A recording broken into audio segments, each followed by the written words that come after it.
증시로 좀 한 번 더 믿어볼까? 아니면 미국 증시로 이제 나도 가볼까? 고민들 하고 있으실 거란 말이죠. 지금 시점에서는 한국에 대한 투자가 좀 더 맞지 않을까. 비록 한국 전략에 대해서 담당하고 있지만 객관적으로 볼 때도 한국 객관적이 될 수 있는가 모르겠는데 그렇다면 우리는 어떤 업종에 주목해야 할까라고 했을 때 전통적인 산업이긴 한데 철강하고 순수화학 반도체를 최선으로 하고 있고 거기에 붙어주는 게 인터넷이 좀 기대를 해도 되지 않을까. 6개월 정도 놓고 봤을 때는 신재생 쪽들이 좀 매력 있지 않을까.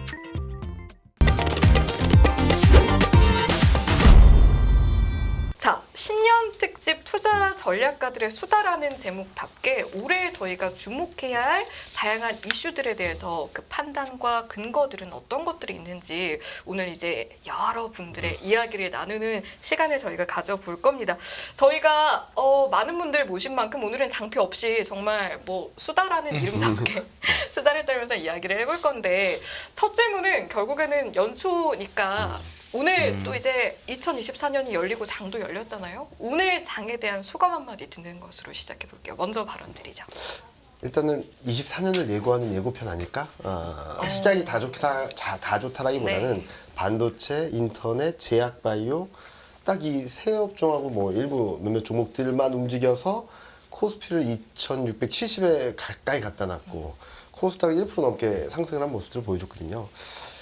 저는 23년에는 어떤 내러티브 장세였다면 24년 넘버스 장세, 그러니까 숫자가 보여지는 애들이 움직일 거라 보는데 이익 전망을 보면은 반도체가 확실하게 올해 이익 레벨업 되고 인터넷도 지금 이익 레벨업 되는 전망이 들어와 있고 제약 바이오도 1분기 때 조금 슬로하지만 하반기로 가면서 이익이 올라가는 그림들을 얘기하고 있거든요. 예.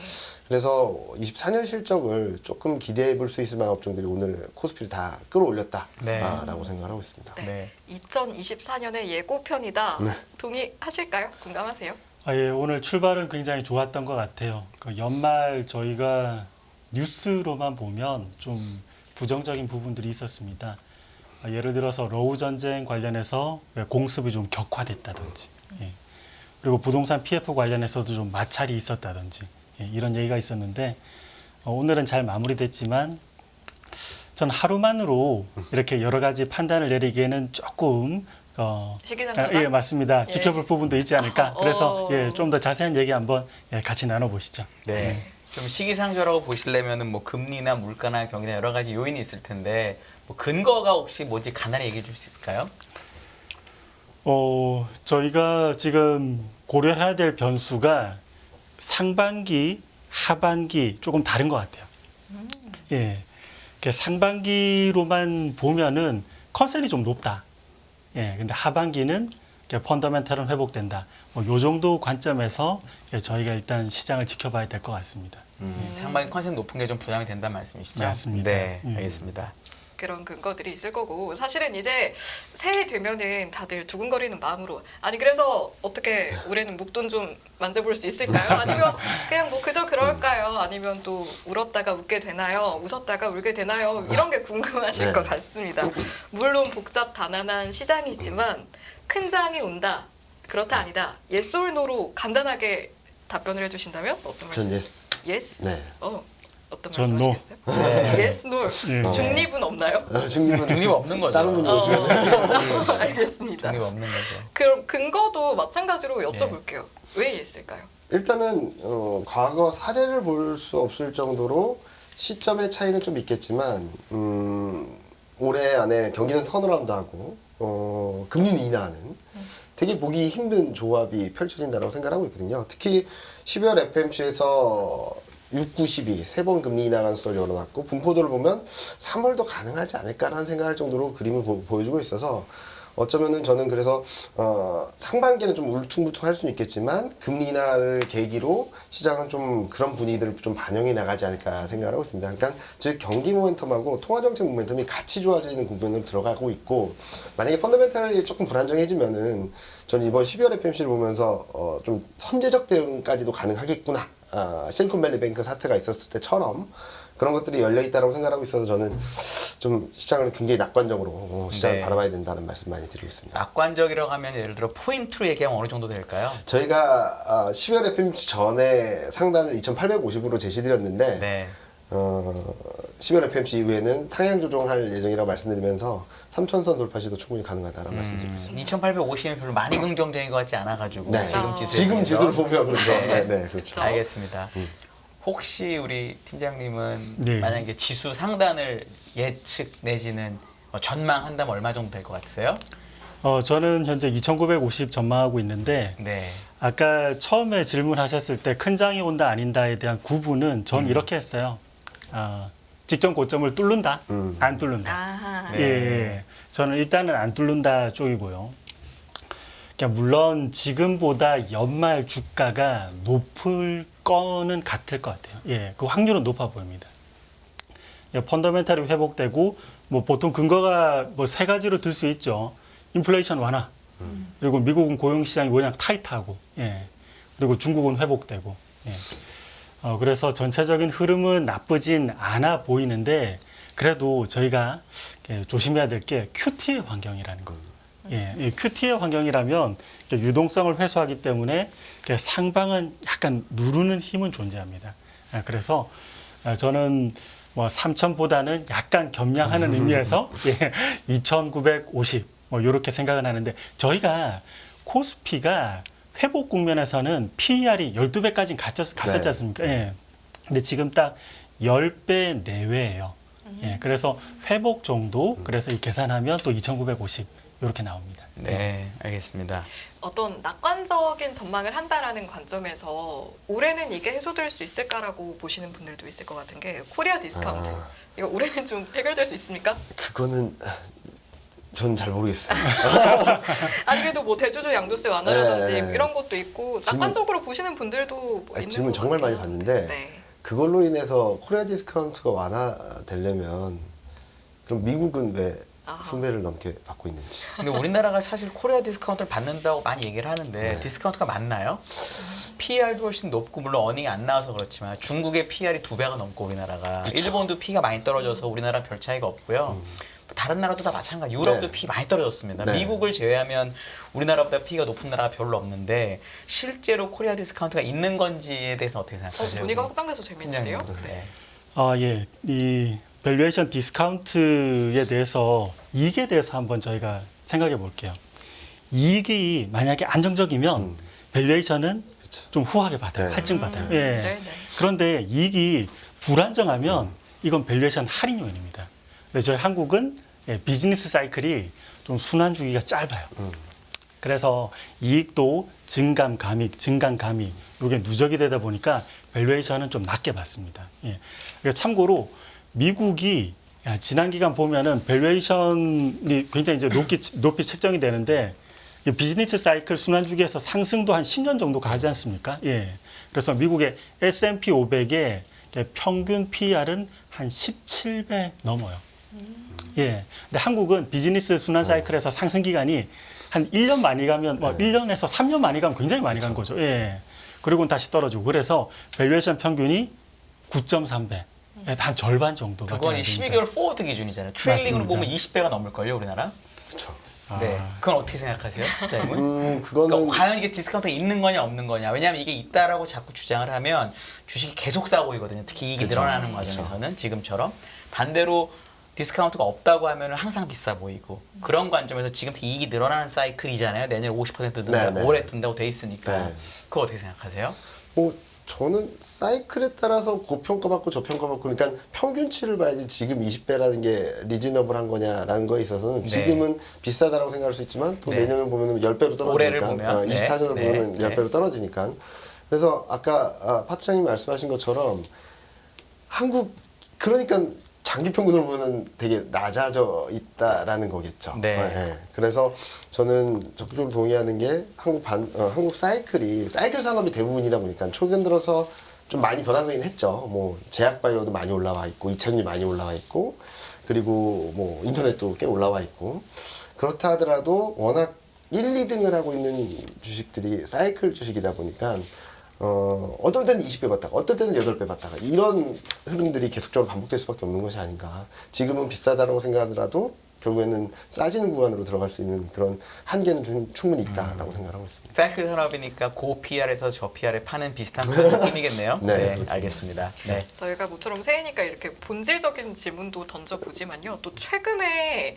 이슈가 되는 내용도 좀 여쭤보려고 네. 하는데 아무래도 태양건설 워크아웃 이슈를 지금 빼놓고 이야기할 수가 없을 것 같은데 보면 뭐 터질 게 터졌다라는 분들도 있고 뭐 그렇게까지 크게 번지진 않을까라는 의견도 있는데 일단 투자자들 입장에서는 이게 증시에 얼마나 타격을 줄까 영향을 줄까 이런 것들이 궁금하실 것 같거든요. 어느 정도의 리스크로 판단하면 되는 겁니까?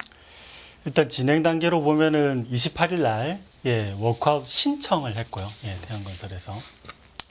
이렇게 되면은 이제 산업은행 측에서는 1월 11일에 채권자 협의회 네. 요거 이제 이렇게 소집을 하고 그 다음에는 요 채권단이 75%가 동의하면은 워크아웃이 이제 뭐 개시될지 말지 요걸 결정을 하는 거죠.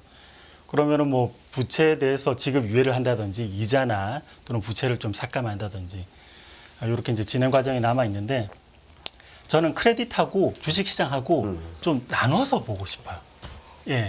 크레딧 관점에서는 요거 물론 작은 문제는 아닙니다. 부동산 PF에서 상당히 우려가 컸고 여기에서 뭔가 하나 이슈가 발생해서 보통 파급 효과라는 게 있지 않습니까? 그래서 이쪽은 한동안 냉각 끼지 않을까 생각은 드는데 주식 입장에선 주식 입장에서는 약간 다르게 볼 수 있어요. 이 부동산 PF에 대해서 저희가 우려가 있다 조심해야 된다 하는 게 여러분들도 누차 많이 질문 많이 받으셨을 거예요. 1년 정도 지났습니다. 많이 이렇게 되면 다뤘었죠, 맞습니다. 맞습니다. 그렇게 되면 주식 시장은 그것에 대해서 주가에 대해서 어느 정도는 반영을 하기 마련이에요. 악재에 대한 노출 기간이 너무 길었기 때문에 주식 시장에 대한 영향력은 좀 제한적일 수 있지 않을까. 일례로 지금 건설업종 PBR이 0.5배입니다. 이미 상당히 반영이 됐다고 볼 수 있을 것 같아요. 그래서 네. 크레딧 문제와 주식시장 이렇게 나눠서 볼 수 있고 주식시장 입장에서는 너무 큰 문제는 아닐 수 있다. 이렇게 평가합니다. 채팅창에서 투더 레인보우님은 이미 다 아는 위험은 위험이 아니다라고 네. 하시는데 서 대장님이 말씀하신 거랑 연장선상인 것 같기도 하고 또 들으시면서 팀장님도 고개를 좀 끄덕이시는 것 저도 같고요. 100% 동의하는 내용이고요. 그러니까 코스피 대비 건설업종이 상대 강도를 보면 1년 9개월 동안 계속 떨어지기만 했어요. 그리고 이번에 워크아웃 신청을 한 게 보면 시가총액이 3천억이었던 게 지금 900억이거든요. 900억. 얼마나 떨어졌는지.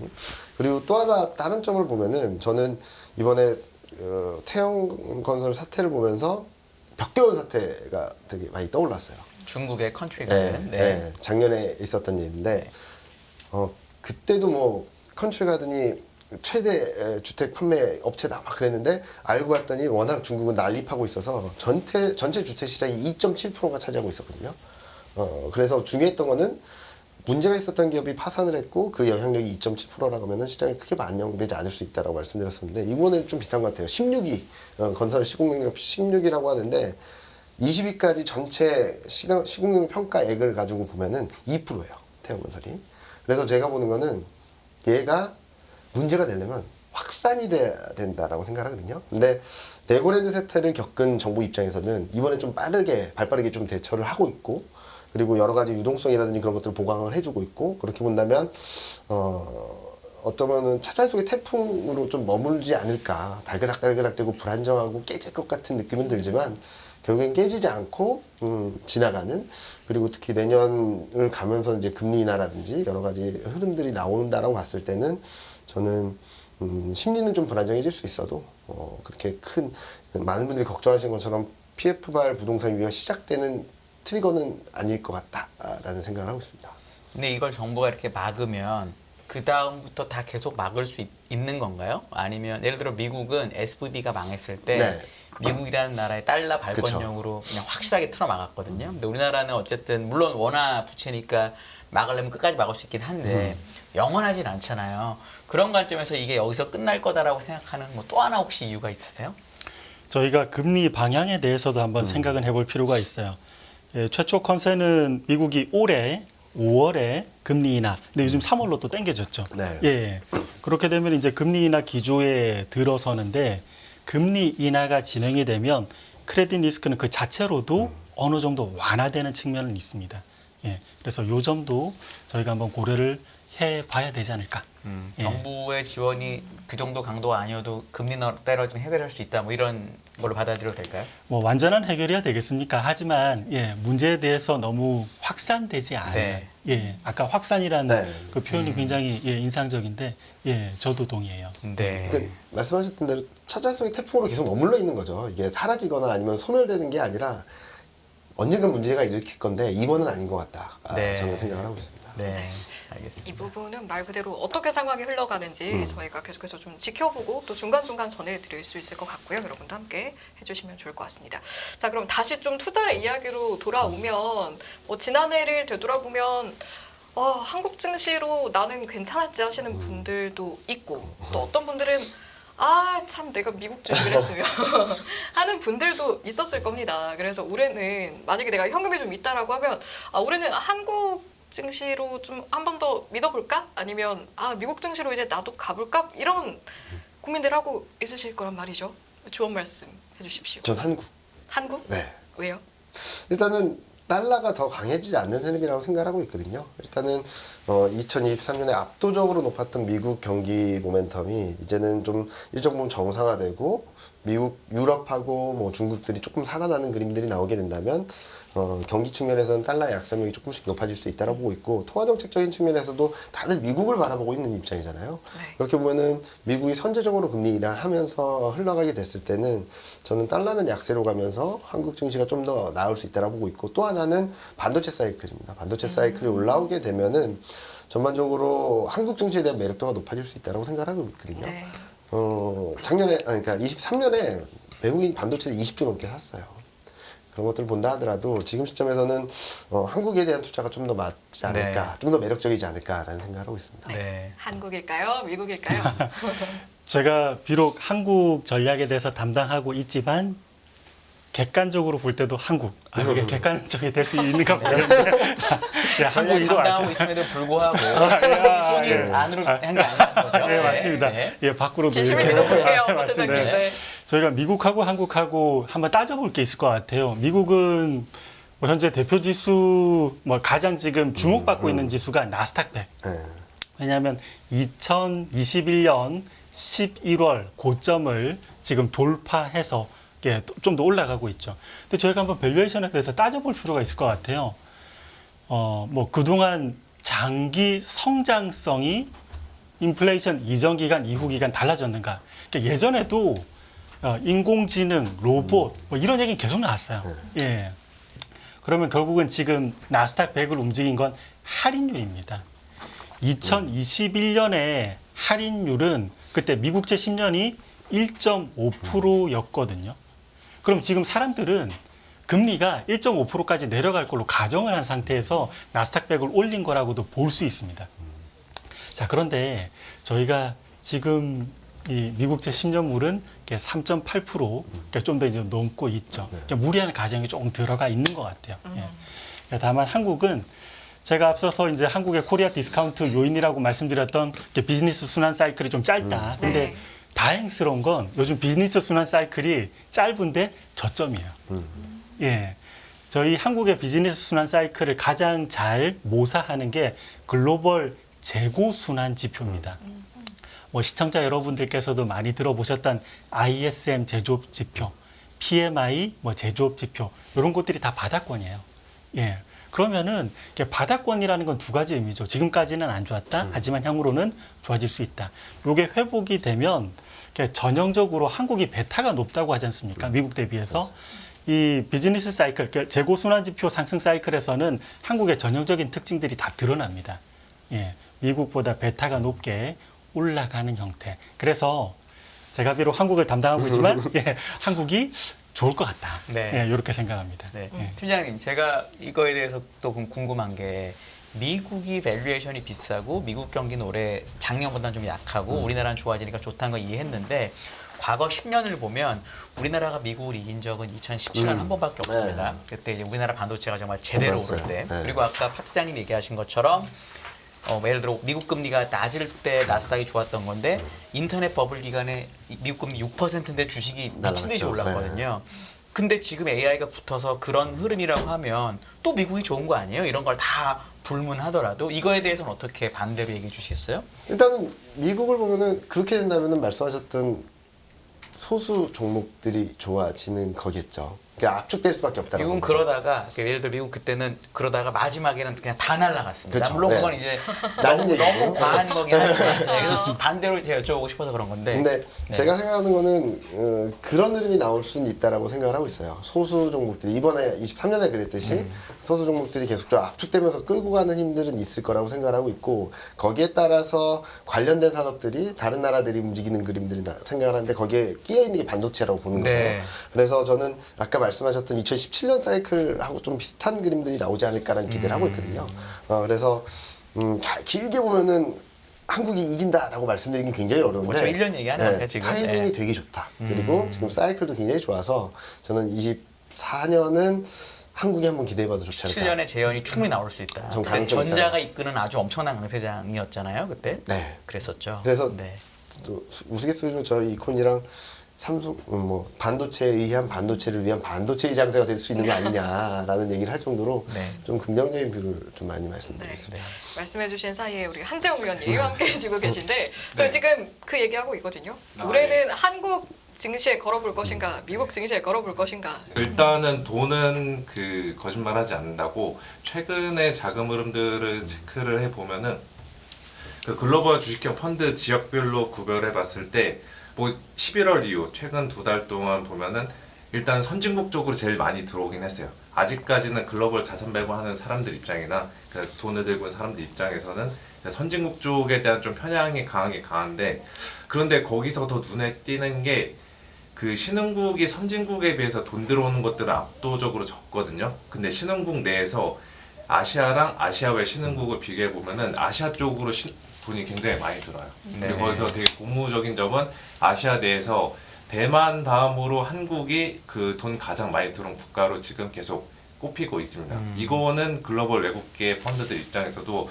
대만을 포함해서 한국 어떻게 보면은 반도체 혹은 수출 중심으로 돌아가는 국가에 대해서 별로 그 다른 국가들에 비해서 시각을 계속 긍정적으로 가져간다라는 거죠. 저는 이러한 추세가 이어질 것으로 보고 있고요. 올해 그래서 전망을 보면은 미국 주식 들고 가야 되냐, 한국 주식 들고 가야 되냐 했을 때 살짝 비겁하게 둘 다 들고 가시는 게 아, 좋을 것 같기는 한데 그래도 이제 그 비중의 절반에서 비중 확대 측면에서는 한국 증시에 대한 비중을 좀 더 늘려가는 것이 맞지 않나. 그러면 3대 빵인데요. 아, 그러니까. 불안한데 그럼 그러면. 이왕 네. 비율로 가신 김에 비율이라도 좀 알려주세요. 한국 뭐 40, 미국 60. 네, 뭐 자신 한국 없으면 이제 60, 반반인데 네. 연방인데 그래도 한국 6, 미국 4 이 정도. 한국 6, 미국 4. 네, 그리고 미국 같은 경우도 뭐 중간에 얘기하셨을 수도 있겠는데 미국 내에서도 이제 성장과 가치 이 두 개 나눠서 좀 지수를 접근해야 된다라고 보시면 될 것 같고 저 같은 경우도 올해는 뭐 금리 내려가고 이런 것들 감안했을 때 미국 주식 내에서도 성장주가 득세할 것 같은데 대신에 그 매그니피센트 7 말고 비매그니피센트 7 예를 들어서 S&P 그 500 내에서 S&P 493 이쪽 애들에 대한 비중 늘려가는 게 더 좋지 않나 이렇게 좀 보고 있습니다. 네. 알겠습니다. 아니 또 이게 의견이 통일되면 안도감을 느끼는 것 같으면서도 아 괜찮나 싶으면서도. 근데 원래 보통 네. 한쪽으로 너무 통일이 되면 네. 일단은 경계하라고 저는 배웠습니다. 그쵸. 그래서 이제 한유님이 또 두 한유님이 계시잖아요. 글로벌 전략하시니까. 아닙니다. 반대 저는 오늘은 입장에서도. 또 얘기하면 5번으로 넘어가시죠. 아, 5번, 네. 5번으로 넘어갑니다. 네. 제가 개인적으로 좋아하는 질문인데 그렇다면 우리는 어떤 업종에 주목해야 할까라고 했을 때 이번에도 각각 좀 비슷하게 비슷할 것 꼽으실지 같긴 않을지 한데. 저는 궁금한데 비슷하다고. 파 팀장님 먼저 말씀해 주시죠. 파 팀장님. 네. 제가 또 먼저 할까요? 네. 알겠습니다. 저는 좋게 보는 게 좀 전통적인 산업이긴 한데 철강하고 순수화학 네. 그렇습니다. 예. 그 동력이 뭐냐면 제 생각엔 이래요. 과거에 미국하고 중국하고 서로 통화 정책과 연관돼서 이렇게 부양책을 쓰는 그 시기가 좀 달랐어요. 예를 들어서 이렇게 미국이 긴축을 하면 중국은 부양책을 함부로 안 썼습니다. 괜히 헛돈 쓸 수 있는 거죠. 예. 그러다가 미국이 완화적인 정책으로 가면 중국은 부양책을 많이 썼습니다. 예. 저희가 몇 해 전까지 뭐 헝다 사태, 비구이 위안 사태, 요때 때도 중국이 왜 이렇게까지 적극적으로 부양책을 쓰지 않을까? 간단해요. 미국이 금리 올려서. 예. 그런데 올해 또 미국이 이제 금리를 내릴 확률이 높으니까 아마도 요번에 중국의 부양책은 여러분들 좀 많이 그동안은 실망감은 있었습니다. 예. 그런데 제가 볼 때 요번에 중국의 부양책은 양치기 소년의 3번째 말일 것 같아요. 믿어달라. 이번에 안 믿으면 큰일 나는 거군요. 맞습니다. 늑대 안에 먹히는군요. 맞습니다. 안 들으면. 네. 자, 그렇게 되면 이제 철강과 순수화학 요쪽에 이제 동력이 생기게 되는데 또 이런 동력 말고라도 투자해서 또 가치 투자해서 또 기본이 있죠. 안전 마진이 확보되는가. 이 역사상 최저 밸류에이션이에요. 예. 그렇다면은 저희가 이러한 동력이 설령 좀 무산된다 하더라도 평균 회계에 의해서 약간은 더 수익률을 낼 가능성이 있고 이 중국의 부양책까지 더 붙여준다면 저희가 조금 더 상상하기 어려운 단계로도 갈 수 있지 않을까. 네. 그러니까 저는 이렇게 봅니다. 네. 철강 순수하게 더해 주실지 아니면 다른 저는- 곳으로 가실지 저는 궁금하네요. 항상 반도체. 반도체. 아까 말씀드렸잖아요. 네. 2017년 아까도 같은 말씀하셨잖아요. 2017년 같은 장이 벌어질 수도 있다라고 생각하고 있는데 첫 번째로는 AI라는 새로운 생태계가 구성되면서 거기에 초기 국면에 대한 기대감들이 좀 들어올 수 있다라고 생각하고 있고요. 그리고 두 번째로는 많은 분들이 제가 반도체 좋을 것 같아요라고 말씀드리면 가장 걱정하시는 게 수급이에요. 누가 사니? 외국인들 20조 샀고 웬만한 기관도 다 오버웨이신데 누가 사니? 2017년도 똑같았습니다. 네. 누가 사니? 시장보다 그 업종이 아웃퍼폼을 계속하면 시장 내에서 시가총액 비중이 계속 늘어나거든요. 그럼 패시브 자금들이 계속 들어올 수밖에 없습니다. 이게 2017년 사이클이었거든요. 외국인도 계속 사고. 그래서 저는 내년에는 실적 그리고 성장 스토리, AI에 대한 기대감, 거기다 수급까지 좀 겸비되면서 반도체를 최선화하고 있고 거기에 붙어주는 게 저는 인터넷이 조금 한번 기대를 해봐도 되지 않을까라는 게임 포함인가요? 인터넷만인가요? 인터넷만으로 인터넷만. 네, 알겠습니다.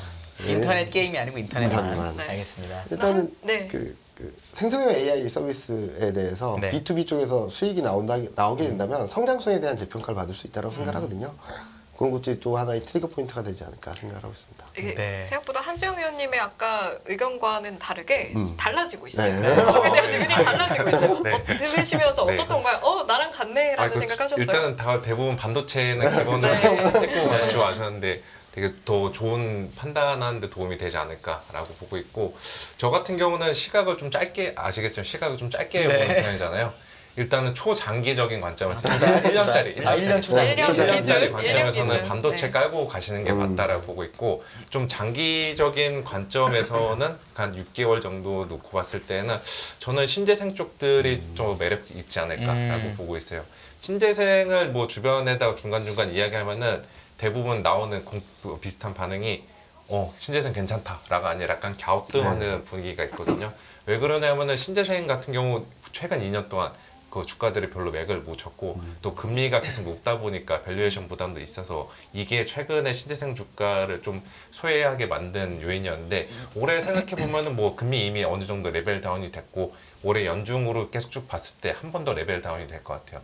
그러면 신재생 투자를 발목 잡고 있었던 고금리 IRR이 잘 안 나온다라는 리스크들이 좀 해소된다라고 보시면 될 것 같고 또 트럼프가 집권하면은 뭐 바이든이 추진했던 청정에너지 법안 다 롤백한다라는 뭐 우려들이 있는데 그거는 전기차 쪽에만 좀 국한되지 않을까라고 보고 있어요. 그 전기차를 뺀 나머지 뭐 태양광이나 풍력이나 수력 이쪽들은 일시적으로 그 노이즈에 껴서 흔들릴 수는 있겠지만 이들의 주가 방향성 위로 보시는 것이 맞지 않나라고 보고 있고 좀 중기적으로 이번 달에 한해서는 IT 중소형주들 쪽 IT 중소형주. 이쪽이 좀 수급상이나 반도체 밸류 체인이 좋아 보이세요? 아니면 전기전자가 더 좋아 보이세요? 반도체 그중에? 쪽 밸류 체인. 반도체 밸류 체인. 그리고 오늘 많이 오르긴 했는데. 네, 그렇죠. 근데 뭐 이제 올해 하루 시작했잖아요. 네. 그 이번 달 놓고 봤을 때에도 수급적인 측면에서 좀 몸집이 가벼운 애들 이쪽이 좀 괜찮지 않을까 이렇게. 반도체 밸류 체인으로. 네. 네. 알겠습니다. 아니 모처럼 세 분 오셨으니까 이제 네. 한 분씩 들었는데 뭐 이렇게 신명나게 비판하시고 네. 네 그런 오고 가는 발언도 괜찮을 것 같아서 네. 일단 네. 두 분은 반도체를 꼽아 주셨고 우리 파 팀장님은 아까 이제 맞습니다. 철강 순수화 예, 약간 말씀하셨잖아요. 중국 부양책에 대한 기대가 많이 녹아 있는 거죠. 그렇기도 한데 또 한 가지 저희가 생각해 볼 게 주식 시장의 국면이 전환되면 주도주가 달라집니다. 예. 저희가 지금 바뀌고 있는 것, 뭐 물가, 금리, 예. 그리고 비즈니스 사이클도 지금 저점에서 좀 더 달라지고 있고 확실히 국면이 어떤 모습일지 뭐 모르겠지만 전환은 되고 있어요. 이 상황에서 기존까지 시장을 끌고 나갔던 그 어떤 부분이 계속 유지될까? 예. 근저가 바뀌었는데, 예. 여기에서는 또 새로운 주도주가 부상할 수 있습니다. 물론 기존 주도주가 그 다음 장세에서도 연속해서 주도주가 될 확률이 있기는 해요. 매우 미미하긴 합니다. 근데 예. 그래서 전 장세 전환 이후에 새로운 주도주가 나타날 수 있고 지금 제가 봤을 때는 예. 그러니까 너무나 이 말도 안 되는 밸류에이션을 받고 있는 예. 맞습니다. 이 철강과 순수화학도 저희가 관심 있게 봐야 되지 않을까 이렇게 생각합니다. 그러니까 중국에 대한 만약에 중국에 대한 부양책을 기대하시니까 중국이 부양책을 쓰면 반도체를 많이 더 쓸 거잖아요. 가격도 네. 좋아지고 그런 네. 관점에서 보더라도 반도체보다 낫다고 보세요. 철강화학이. 뭐 좋은 기업과 좋은 주식의 차이라고 말씀드릴 수 있을 것 같아요. 예. 이미 너무 좋은 기업에 대해서는 어느 정도 주가도 형성이 돼 있는데 네.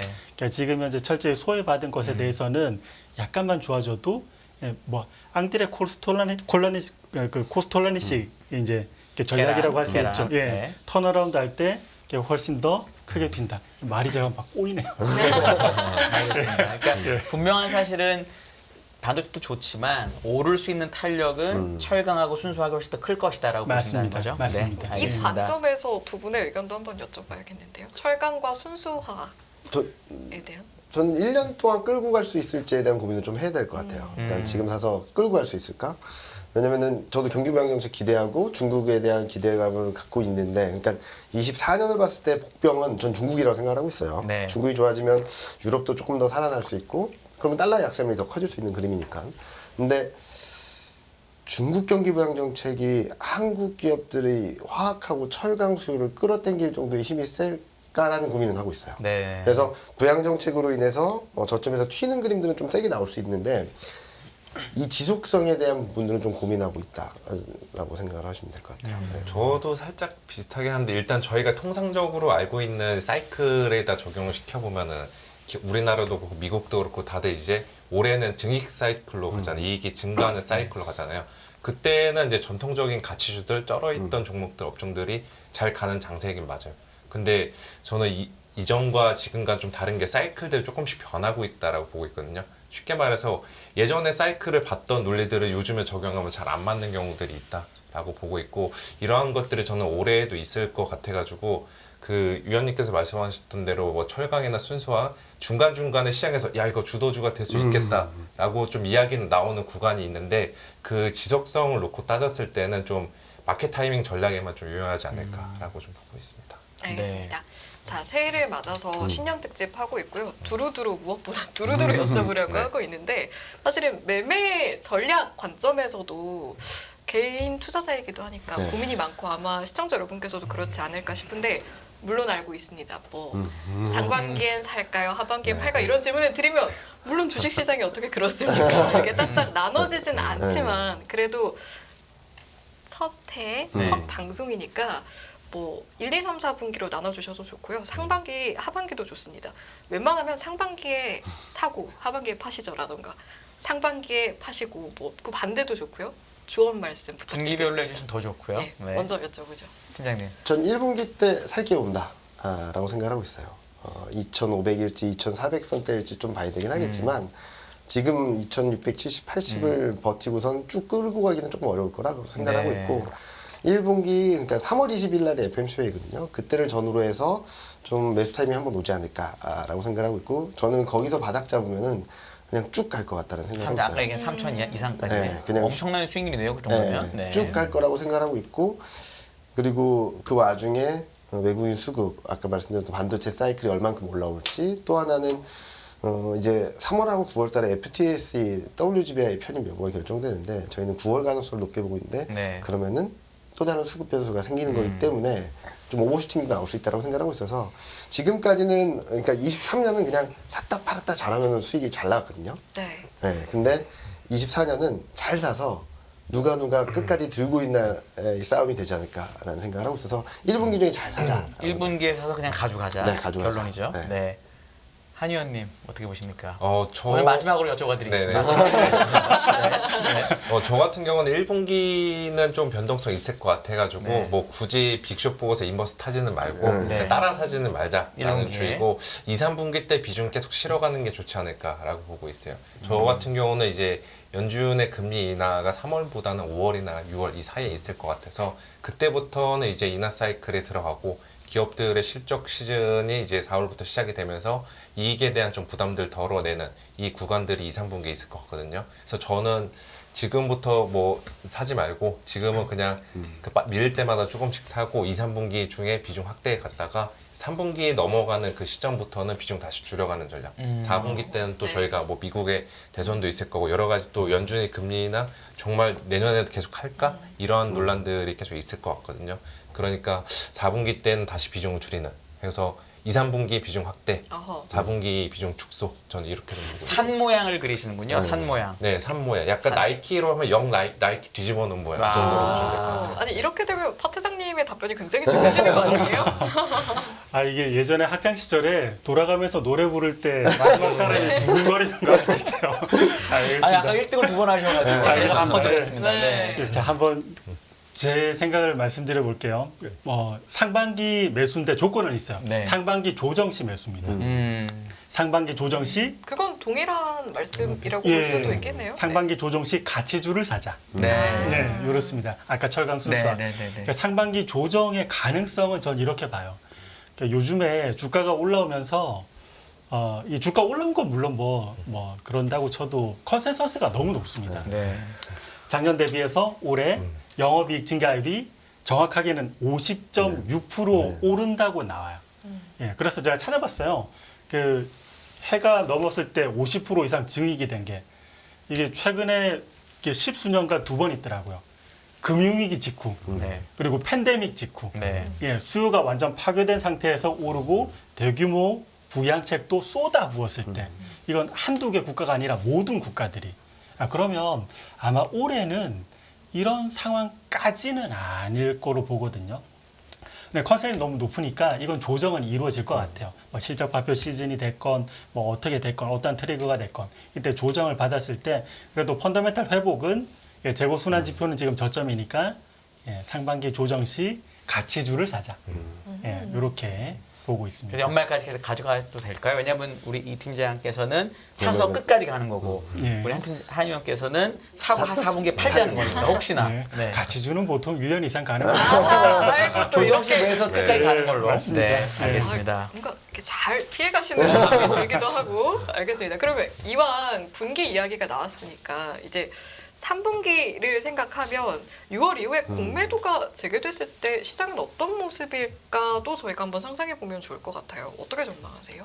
전 그렇게 단기적으로 등락은 있겠지만 큰 영향 없을 거다라고 생각하고 있거든요. 일단은 이번에 공매도 금지가 되면서 엄청난 폭등을 했던 이유는 아무도 예상하지 못했고 시점도 몰랐고 대비도 전혀 안 됐고 일요일 날인가 발표하고 월요일 날 시작했기 때문에 임팩트가 되게 센 것처럼 네. 보였지 그 다음에는 그냥 무난했거든요.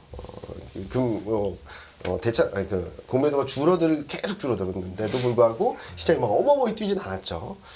그래서 저는 수급 변수는 특히 기본적으로 흘러가는 수급 변수의 이런 공매도라든지 여러 가지는 플러스 마이너스 알파 변수지 이게 막 시장 방향성을 막 좌지우지하거나 막 흔들어 놓지는 않을 거다라고 생각하고 있어서 저는 중립적으로 생각을 하고 있습니다. 혹시 다른 의견 있으신가요? 저도 비슷해서 이게 오히려 또 장기적으로 보면 좋을 수 네. 있어요. 네. 이게 시장의 전략이 다양해야 주가가 효율화되거든요. 그러면 시장 참여자도 많아지고 이게 참여자가 두터워지면 이게 훨씬 더 안정감이 있어서 오히려 이게 나쁘게 볼 이슈가 아니라 이게 그 6월에는 중립, 장기적으로 보면 우리 시장이 나쁘지 않은 이슈다. 뭐 재개가 된다고 하더라도. 맞습니다. 네. 맞습니다. 이렇게 보고 예, 있습니다. 그럼 혹시 한지영 의원님은 다른 의견이 아니시라면 네. 오히려 이제 두 분이 리스크가 크게 안 될 것 같다고 하셨으니까 오히려 이번에 올해 좀 리스크로 봐야 할 것들이 있다. 계속해서 좀 따라가시면서 체크해 보셔야 할 것들이 있다라는 게 있다면 뭐가 있을까요? 그거는 최근에 저희 우리나라 증시나 미국 증시에 끌어왔던 동력이 뭔지를 생각해 보면은 나오죠. 그 연준이 정말 금리는 3월에 만약에 건너뛰고 5월에도 건너뛰어버리게 되면은 시장에서는 6월 FOMC 가지고서도 이거 한번 그 요동을 칠 것 같거든요. 그래서 연준의 금리나 시점 지연을 둘러싼 불안감. 이게 하나의 뭐 잠재적인 리스크가 되지 않을까라고 보고 있고, 또 다른 거 하나는 뭐 전쟁과 관련된 거죠. 뭐 이스라엘과 하마스 전쟁은 지금 뭐 수면 아래로 내려갔는데, 올해 지금 다다음 주에 대만 선거 끝나고 나서 대만과 중국과의 관계 변화, 이거 가지고서도 이제 궁극적으로는 미국과 대남한 간의 약간 군사적인 긴장감들이 중간에 부각이 될 수 있을 것 같거든요. 이거는 증시에서도 얼마든지 노이즈로 활용할 수 있는 재료여서 지금 말씀드린 두 가지가 뭐 상반기 정도에 우리가 좀 계속 주시해야 되는 변수다. 리스크 잠복 변수다라고 좀 보시면 될 것 같습니다. 네. 파 사장님은 여기에 더해서 이런 또 리스크가 있다. 뭐 없을까요?